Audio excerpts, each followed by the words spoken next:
By 2050, there will be no more jobs. One of Silicon Valley's most iconic investors said this at a summit I was attending.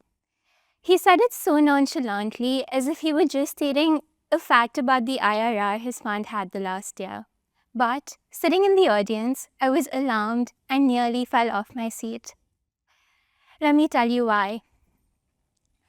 I was raised in Kanpur, a small industrial town in North India, where my family ran factories and diversified industrial segments. They employed over 7,000 people directly and many more indirectly.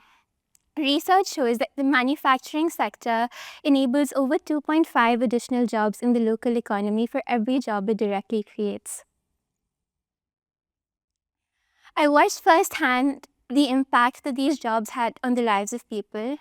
People lifting their entire families out of generational poverty, houses being built brick by brick, marriages funded, education funded for people's children, their younger siblings, and in so many cases, even for their extended families. Inspired by the impact, when I grew up, I decided I wanted to do the same. After graduating from college in Chicago, I returned to India, to the industrial outskirts of Kanpur, and began a job at the company most recently started by a family that manufactures aerospace parts. Our offices were in the middle of the factory premises, quite literally on the floor. My commute to work would have been an hour shorter if the office were in the city, but then I wouldn't have found the view from the floor. My view at the factory is quite spectacular. The clean rooms are beautiful. Swords of blue, white, everything is pristine, meticulously controlled, temperature, humidity, dust particles. It feels special when exercising control in other parts of my life often feels elusive. As I put on my hood and wear my bunny suit to enter one of the clean rooms, I recognize the privilege of being on the floor. A privilege the women in my family who came before me did not have. Until recently, the floor was restricted only to men. But I was the first to have that. In manufacturing wings, I found my own too. In the meaning that the wings had for so many that we impacted. In manufacturing parts for a commercial plane, a young student could make it back home in time for the holidays to a family that had been counting the days. In interior components we made for a cargo aircraft, a young fiancé could send a present to his beloved who lives halfway across the world. They hadn't seen each other in months, and she had the widest smile on her face as she received it.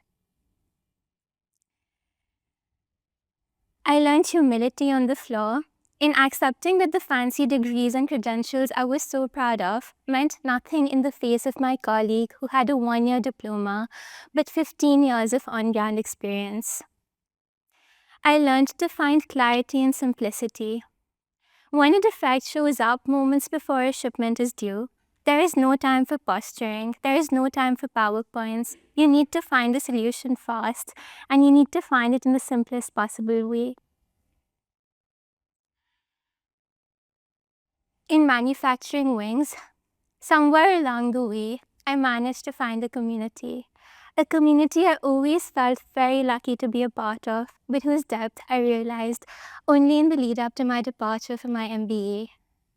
I walk into a hall, beautifully decorated with flowers, a signboard that says congratulations and good luck, menu carefully curated with all my favorite food, and a live singer who sang the songs I loved the most. My team had come together to throw the most beautiful surprise party for me and insisted on paying for it on their own, despite pushback from my family. They saved up portions of their monthly income to pay for it. It was one of the most special days of my life. Then I knew I had found a community I could count on for the rest of my life. A community enabled many within us also to find their wings. A woman was married off at 18 to a man 20 years her senior. She is abused by her husband and by her in-laws for dowry. There is no way to escape the marriage. She is financially dependent on them. In a conversation with her neighbor, he suggests that she pursue the ITI diploma that trains manufacturing workers in India. She does, passes with flying colors, and soon finds a job working with us. Within 2 years, she is able to save enough money to live independently, a life on her own terms in a house of her own, and even support her son's education at an excellent school. Financial independence through gainful employment has changed the lives of many women like her across the world. However, if the investor's prediction is correct, that may not be true in the future. I came to Stanford eager to learn the skills needed to expand and create more businesses, to create more jobs and enable more stories for women like her. But at the summit, his words forced me to do a double take. I had to reconsider everything I thought I knew about jobs and livelihoods. The meaning they created for me, the freedom and dignity they provide for so many across the world. I don't think all jobs will be gone by 2050, but unfortunately, some will be, and many more will change dramatically. Multiple forces of change are coming together simultaneously.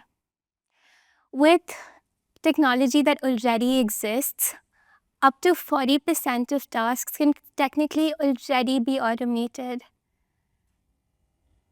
The implications are staggering. People say this will free up more time for the pursuit of meaning and self-discovery. However, that pursuit is out of reach for the people for whom financial security is tied to their jobs. There is only pursuit of survival. We must act deliberately. Even for those for whom financial security is not a concern. Studies show that people experience deep isolation and deep sorrow after the loss of jobs due to automation. We must enact policies and interventions that protect those that may be left behind. Affordable healthcare, more access to affordable mental health, possible financial flaws such as universal basic income, and finally, more engaging civic programs that enable people to have communities even outside of work. We must ensure that people who are automated out of jobs are not automated out of incomes, out of dignity and freedom.